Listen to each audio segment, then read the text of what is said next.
நமஸ்காரம். இன்னைக்கு நம்ம பார்க்க போகிறது வந்துட்டு குரு வக்ரம் புனர்பூச நட்சத்திரத்தில் அப்படிங்கிறது தான். குரு வக்ரம் இப்போ கடகத்தில் புனர்பூச 4ஆம் பாதத்தில் இருக்கும். கடகம் அப்படிங்கிறது நம்மளோட உணர்வுகள், உறவுமுறைகள், ரிலேஷன்ஷிப்பு அப்படி எடுத்துக்கலாம். நம்மளோட சுகம், நம்மளோட நம்பிக்கை, நம்மளுடைய நம்பிக்கைகள், நம்மளோட பழக்க வழக்கங்கள் எல்லாமே எடுத்துக்கலாம்.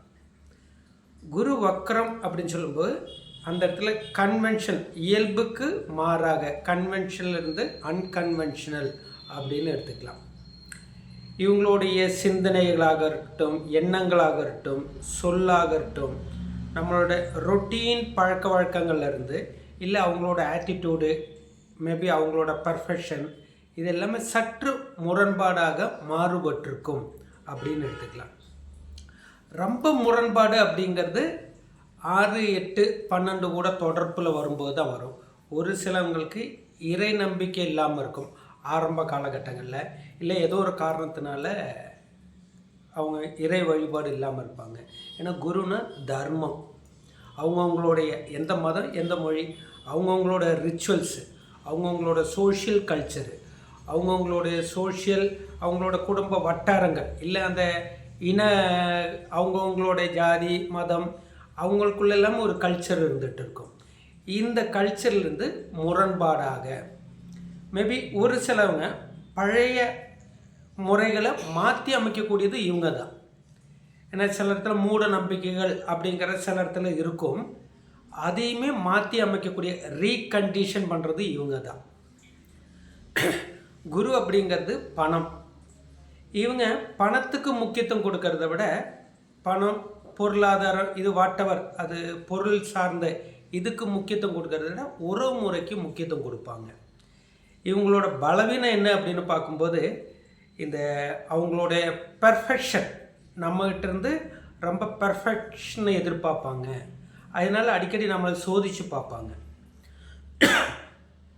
இன்னர் சாட்டிஸ்ஃபேக்ஷனு அவங்களுக்குள்ளே வந்துட்டு, ஏன்னா அவங்களோட நாலேஜ் அபரிமிதமாக இருக்கும், ஆனால் வெளிப்படுத்த தெரியாமல் கூட இருக்கலாம்.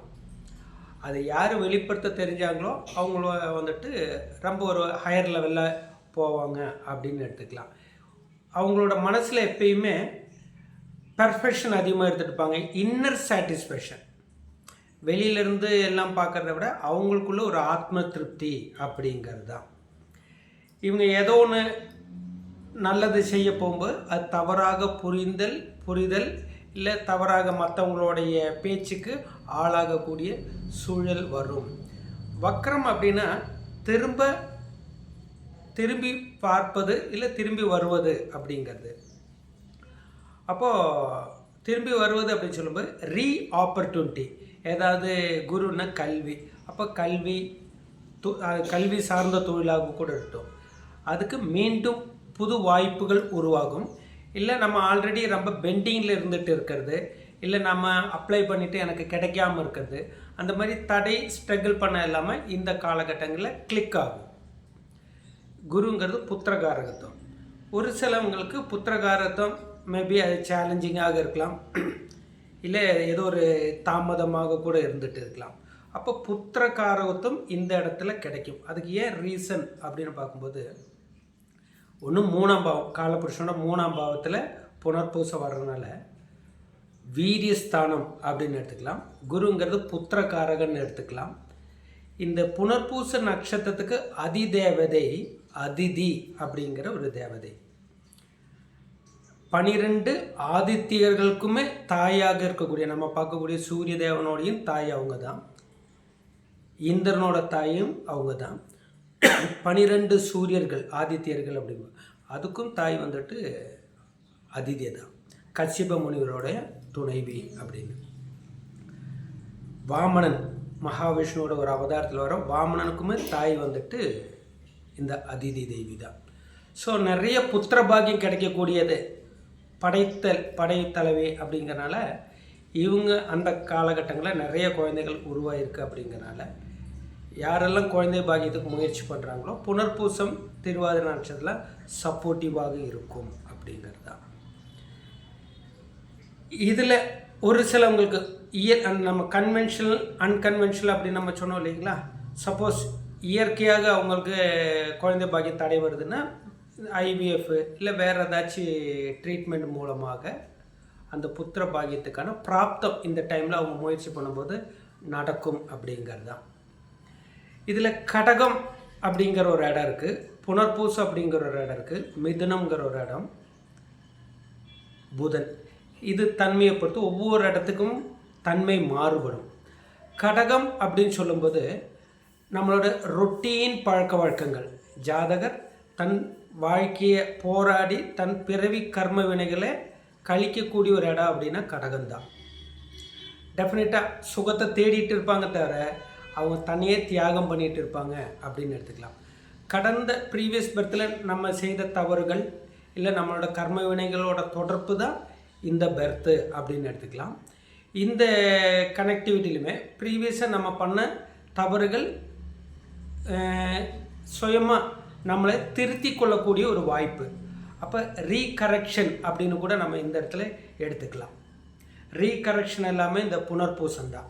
இந்த புனர்பூச நட்சத்திரம் அப்படின்னு பார்க்கும்போது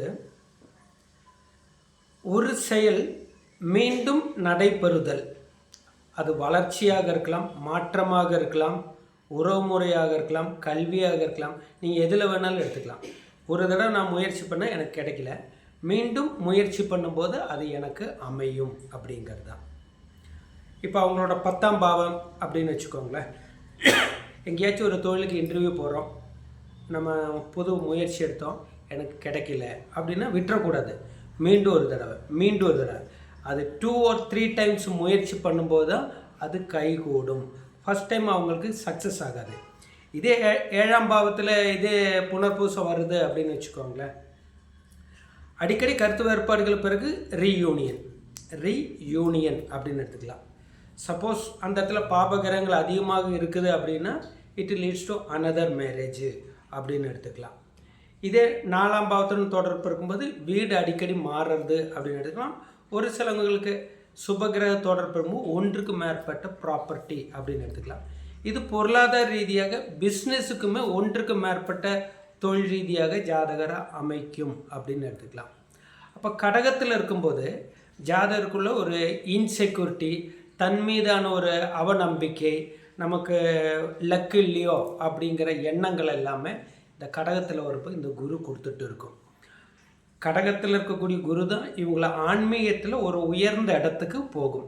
அப்போ வக்ர குரு அப்படிங்கிறது ஜாதகரோட பிறப்பின் நோக்கம் அப்படிங்கிறது கூட அவங்களோட டிஎன்ஏ பேசிஸாக பார்க்கும்போது கூட அவங்களோட ப்ரீவியஸ் பர்த்தோட டிஎன்ஏ அவங்களுக்குள்ளேயே ரிட்ரீவ் ஆகிருக்கும். அப்போது அந்த பிறப்பு நோக்கம் அப்படிங்கிறது தற்போது இருக்கக்கூடிய வாழ்க்கையிலேருந்து உயர்நிலை, எந்த சுச்சுவேஷனில் இருக்காங்களோ அதை விட பெட்டர் அப்படிங்கிறது தான்.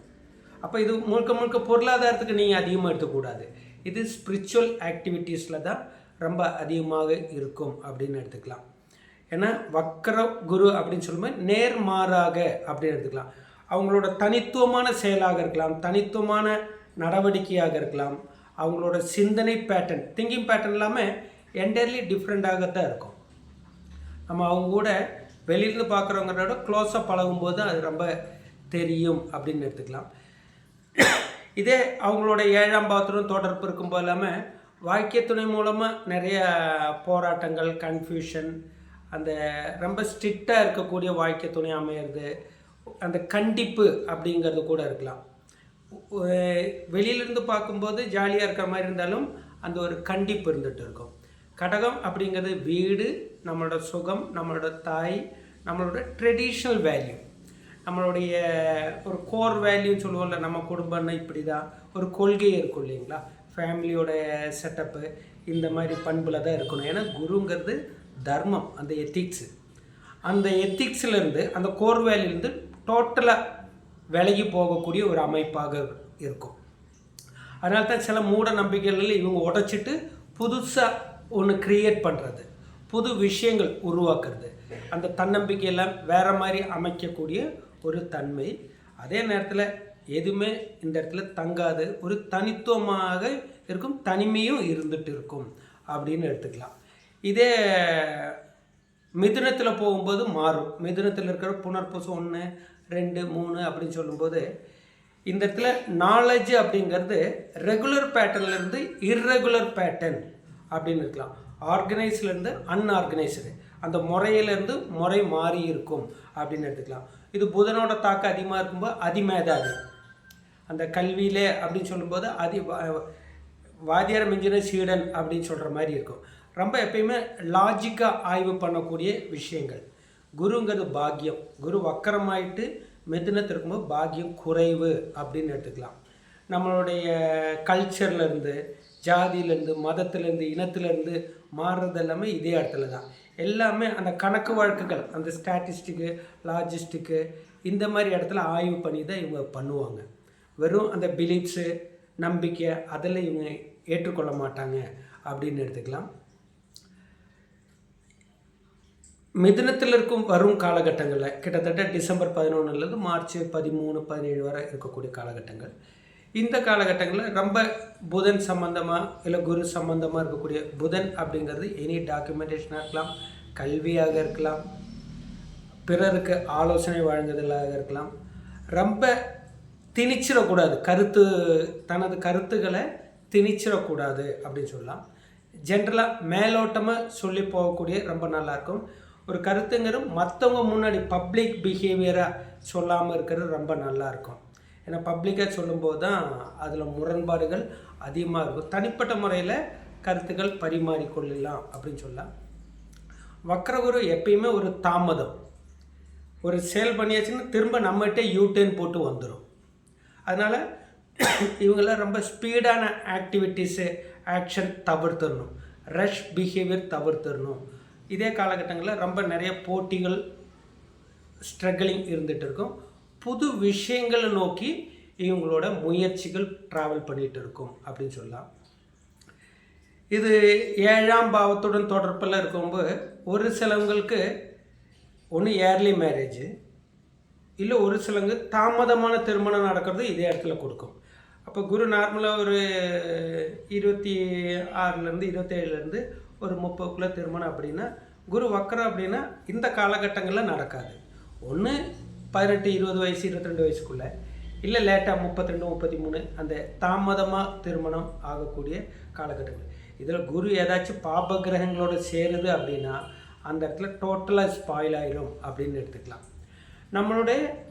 நம்மளுடைய சமுதாய கொள்கை, இல்லை நம்மளுடைய இன கொள்கை, இல்லை நம்மளுடைய அந்த சோஷியல் வேல்யூஸ், மேபி நம்மளுடைய சமுதாய பண்புகள், அந்த தன்மைகள், அந்த மேபி அவங்கவுங்களுடைய குல வழக்கங்களாக இருக்கட்டும், மத வழக்கங்களாகட்டும், இந்த பழக்க வழக்கங்கள் இருந்தால் முரண்பாடாக ஜாதகர் விலகி நிற்கும். இதெல்லாம் அவங்களால ஏற்றுக்கொள்ள மாட்டாங்க. அதனால தான் இவங்க அந்த ஸ்டெப்லேருந்து டீவியேஷன் ஆகிறதுமே இந்த குரு வக்கரம் தான். இப்போ குரு வந்துட்டு 7ஆம் பாவத்துக்கு தொடர்பு இருக்குது, வக்கரம் பெற்றிருக்கு அப்படின்னா அவங்களோட திருமணத்தில் ஏதோ ஒரு முரண்பாடு நடந்திருக்கும். எல்லார் முன்னாடி திருமணம் பண்ணுறோம் அப்படிங்கிறது வேறு, அதில் ஜாதியோ, மதமோ, இனமோ, குலமோ, கல்ச்சரோ ஏதோ ஒன்று சற்று முரண்பாடுகள் அந்த இடத்துல இருந்துகிட்டு இருக்கும் அப்படின்னு எடுத்துக்கலாம். குரு அப்படிங்கிறது நம்மளோட ஜீவகாரகத்துவம், ஜீவன் அப்படின்னு எடுத்துக்கலாம். அப்போ அந்த ஜீவகாரத்துவத்துக்கான ஒரு உயிர்த்தன்மை இந்த குரு தான் கொடுக்கும். அப்போ நம்மளுக்குள்ளே இருக்கிற உயிர்த்தன்மையின் தடைப்படும் அப்படிங்கிறது நம்ம தெரிஞ்சுக்கணும். அப்போ சுபமான விஷயங்கள் எல்லாம் நடக்குமா அப்படின்னு பார்க்கும்போது அந்த சுப நிகழ்வுகள் நடக்கிறதுல எல்லாமே நிறைய டிலே ஆகிட்டு இருக்கும். அதனால் ரொம்ப ஓவராக திங்க் பண்ணக்கூடியது விஷயங்களும் தவிர்க்கணும் அப்படிங்கிறது தான். நமக்கு நம்ம மீதே ஒரு தன்னம்பிக்கை குறைவாக இருக்கும். நம்ம அதிர்ஷ்டம் இல்லையோ, நம்ம பண்ண தப்பாக இருக்கோ அப்படிங்கிறது இருந்துகிட்ருக்கும். பட் இவங்களோட நாலேஜுங்கிறது அபரிமிதமான ஒரு நாலேஜாக இருந்துகிட்டு இருக்கும். அந்த க்ரியேட்டிவிட்டி, மேபி அவங்களோட டிசைனு, எத்திக்ஸு, இதெல்லாம் ரொம்ப டிஃப்ரெண்ட்டாக இருக்கும். எல்லாமே ஆன் டைம், அந்த டைம் சொல்லுவோம் இல்லைங்களா, 12 to 1 லஞ்சு அப்படின்னா அந்த 1 மணிக்கு பிறகு தான் இவங்களோட டிஃபன் கிடைக்கும். தூக்கம், மேபி எது தொழிலாக இருக்கட்டும் எல்லாமே அப்படி தான் இருந்துகிட்டு இருக்கும். ஆனால் கூடவே அந்த இடத்துல ஒரு விமர்சனம், இல்லை ஒரு கெட்ட பெயர், இல்லை ஒரு சங்கட்டங்கள் நிகழுமா அப்படின்னுட்டா கட்டாயமாக நிகழும் அப்படிங்கிறது தான். தன் மீது நம்பிக்கை வச்சிடணும். வக்ரம் அப்படின்னா எல்லாருக்கும் மற்றவங்களோட பேச்சை நமக்கு ஃபாலோ பண்ணுமா? இல்லை. இவங்க மற்றவங்ககிட்ட இருந்து ஒரு முரண்பாடாக இல்லை டிஃப்ரெண்ட்டாக ஒரு யூனிக்யூ பர்சனாலிட்டி அப்படின்னு சொல்லிக்கலாம். ஒரு மரம் அதோட கிளை எந்த பக்கம் எப்போ வேணாலும் வரும். அதே மாதிரி இவங்களோட செயல்பாடுகள் எப்போ என்ன வேணாலும் பண்ணலாம். அது நம்ம எதிர்பார்த்த மாதிரி ஃபேவரபுளாக இருக்குமா அப்படின்னால இல்லை. அவங்களோட இன்னர் சாட்டிஸ்ஃபேக்ஷனோட அந்த செயல்படுமா அப்படின்னு இருக்காது, கடமைக்காக பண்ணாலுமே. அப்போ அந்த இடத்துல வக்ரம் அப்படிங்கிறது முரண்பாடு, டீவியேஷன் அப்படிங்கிறது நம்ம தெரிஞ்சுக்கணும். அடிக்கடி நம்மளை செக் பண்ணி பார்த்துக்கோங்க, நம்ம அவங்ககிட்ட யதார்த்தமாக இருக்கிறோமா இல்லை நம்ம உண்மையாக இருக்கிறோமா அப்படிங்கிற அந்த கால்குலேட்டிவ் மைண்டு இந்த இடத்துல இருந்துகிட்டு இருக்கும். அதனால தான் அந்த பர்ஃபெக்ஷன் ரொம்ப மிஸ்ஸிங் ஆகி போயிடும். அப்போ தான் அந்த ரிலேஷன்ஷிப் எல்லாமே மிஸ் ஆகுது. நம்ம கூட அவங்க எல்லாமே கன்வே பண்ணியிருக்க மாட்டாங்க. நம்மளை செக் பண்ணுறது நமக்கே தெரியாது. நம்மகிட்ட இருந்து பர்ஃபெக்ஷனை எதிர்பார்க்க நமக்கே தெரியாமல் அப்புறம் அந்த இடத்துல ஒரு விமர்சனம் வந்து சைலண்டாக ஒதுங்கிடும். அதுவுமே டிஃபிகல்ட் டு எக்ஸ்ப்ரெஷன். மிதுனம் அப்படிங்கிறது எக்ஸ்ப்ரெஷன் ஆஃப் த கம்யூனிகேஷன். அது ப்ராப்பராக இருக்குமா அப்படின்னா வெளிப்படுத்துமா அப்படின்னு இல்லை, அவங்க மனசுக்குள்ளேயே வச்சுட்டு இருப்பாங்க அப்படிங்கிறது கூட எடுத்துக்கலாம். அதனால தான் இந்த வக்ரம்பரம் இந்த குரு வந்துட்டு கூட ராகு கூடயுமே இணைய போகும். குருவோட பார்வை ராகு மீது படும். அப்போ டிசம்பர் 11க்கு பிறகு அப்படின்னு வச்சுக்கோங்களேன், டிசம்பர் மாதம் அப்படின்னு வச்சுக்கோங்களேன். இந்த காலகட்டங்களில் மக்கள் நடமாட்டம் அதிகமாக இருக்கக்கூடிய இடத்துல நம்ம கலந்துக்காமல் இருக்கணும். ஏன்னா அதெல்லாம் உயிர் சம்பந்தமான இடம். குருங்கிறதும் உயிரோட தன்மை, உயிரோட எனர்ஜி, ஆற்றல், இதெல்லாமே குரு தான், ஜீவகாரகத்துவம் அப்படிங்கிறனால. அப்போ அந்த கூட்டத்தில் போகும்போது இந்த குரு ராகு சேர்க்கை எல்லாமே நிறைய விபத்துகள் உருவாகக்கூடிய விஷயம். தர்மம், எத்திக்ஸு, முறை இதெல்லாமே பிரேக்கப் ஆகி போயிடும். குழந்தைகள், குருங்கிறது குழந்தைகள். அப்போ குழந்தைகளோட விஷயங்கள் எல்லாமே நம்ம கொஞ்சம் கவனமாக இருந்துக்கணும். குருங்கிறது கல்வி விஷயங்கள் எல்லாம் சற்று கவனமாக இருந்துக்கணும் அப்படிங்கிற. ஒரு தடவை படித்தவங்க இல்லை, மீண்டும் ரிவைஸ் பண்ணிக்கணும். நான் ஒரு தடவை படிச்சுட்டேன், நான் கான்ஃபிடென்ட்டாக இருக்கேன்னா ஓவர் கான்ஃபிடென்ட். ஒரு தடவைக்கு 2 தடவை 3 தடவை நம்மளே ரிவைஸ் பண்ணிக்கணும், ரீகால்குலேட் பண்ணிக்கணும், ரீஆர்கனைஸ் பண்ணிக்கணும், ரீஇன்னோவேஷன் பண்ணிக்கணும். நம்மளுக்குள்ளேயே நம்மளை புதுப்பித்து கொள்ளும்போது தான் இந்த குரு நம்மளுக்குள்ளே ஃபேவரபுளாக மாறும். ஒரு ரிலேஷன்ஷிப்பு நம்ம டக்குன்னு அவங்கள தப்பாக நினச்சிடக்கூடாது, டக்குன்னு அவங்கள வந்துட்டு விமர்சிச்சிடக்கூடாது. அப்போ அந்த உறவு முறை மிஸ் ஆகிடும். அதனால் அந்த இடத்துல ஒரு தடவைக்கு 2 தடவை புனர்பூசம் அப்படிங்கிறனால தான். இது எந்த பாவமாக இருக்குதோ, இந்த இடத்துல 6, 8, 12 கூட ஏதாச்சும் தொந்தரவுகள், இன்னும் அசுபகிரங்கள், ஒரு ராகுக்கு எது ஏதாச்சும் கனெக்டிவிட்டி வரும்போது தான் அதோட பாதிப்புகள் அதிகமாக இருக்கும் அப்படிங்கிறது தான். ஒரு சிலவங்க தொழில் நிமித்தமாக வெளிநாடு வெளி உலகம் போகலாம், முயற்சி பண்ணலாம். ரொம்ப நாள் நான் தடைபட்டுட்டு இருக்கிறேன் அப்படி சொல்லாமல் முயற்சி பண்ணும்போது கண்டிப்பாக கிடைக்கும். அது ஒரு ஆப்பர்ச்சுனிட்டி அப்படின்னு எடுத்துக்கலாம். வெளிநாடு கல்வி, வெளிநாடு தொழில், இதுக்கு ரெண்டுக்குமே ஃபேவரபுளாகத்தான் இருக்கும். ஏன்னா குருவோட தன்மையே அப்படி தான், தான் இருக்கும் இடத்துலேருந்து வெளியில் போகும்போது தான். இதுலேயும் பார்க்கும்போது வடகிழக்கு இந்த பகுதிகளை நீங்கள் தேர்ந்தெடுத்துக்கணும். நமக்கு ஒரு பிரச்சனைகள் வருது அப்படின்னா அவங்க இருக்கக்கூடிய இடத்துலேருந்து வடகிழக்கு பகுதியில் கவனம் அப்படிங்கிறது தான். இதுக்கு நம்ம வழிபாடுகள் அப்படின்னு சொல்லும்போது புனர்பூச நட்சத்திரம் அப்படின்னா அதிதி அப்படிங்கிற ஒரு வார்த்தைக்கு விளக்கம் அப்படின்னு பார்க்கும்போது விருந்தோம்பல். நம்ம மற்றவங்ககிட்ட அந்த ரிலேஷன்ஷிப்பு ரொம்ப ஹானஸ்ட்டாக ஜென்யூனாக இருக்கணும் அப்படிங்கிறது தான். இந்த இடத்துல அந்த நம்பகத்தன்மை ஏதோ குளறுபடி வந்துருச்சு அப்படின்னா அந்த நட்சத்திரம் நம்மளுக்கு நன்மை தராது. அந்த நபர் நமக்கு நன்மை தருதோ இல்லையோ அந்த நட்சத்திரமே நமக்கு அன்ஃபேவரபுளாக இருக்கும் அப்படிங்கிறது தான். இதில் ராமர் வழிபாடாக இருக்கட்டும் நன்மை தரும், ஆஞ்சநேயர் வழிபாடாக இருக்கட்டும் நன்மை தரும், கணபதி வழிபாடாக இருக்கட்டும் நன்மை தரும், லக்ஷ்மி கணபதியுமே இந்த நட்சத்திரத்துக்கு அந்த 12வது நட்சத்திரத்துக்குரிய கணபதியாக வரும். அதனால் அது ஒரு நன்மை தரும். குரு வக்ரம் அப்படின்னு சொல்லும்போது நம்மளுடைய பழக்க வழக்கங்களை நிந்தனை பண்ணக்கூடாது. இல்லை டீச்சர்ஸு, இல்லை மத பண்டிதர்கள், எந்த மதம் எந்த மொழியாக இருக்கட்டும், அவங்களெல்லாம் நம்ம உதாசீனப்படுத்திடக்கூடாது. குருங்கிற மூத்தவங்க உதாசீனப்படுத்தாமல் இருக்கும்போதே நமக்கு ஒரு வெற்றியாக அமையும் அப்படிங்கிறத நம்ம இதே மாதிரி ஒவ்வொரு வீடியோலையும் மீண்டும் உங்களை தொடர்ந்து நம்ம சந்திப்போம். ஓம் ஸ்ரீ பரமாத்மனே நமஹ.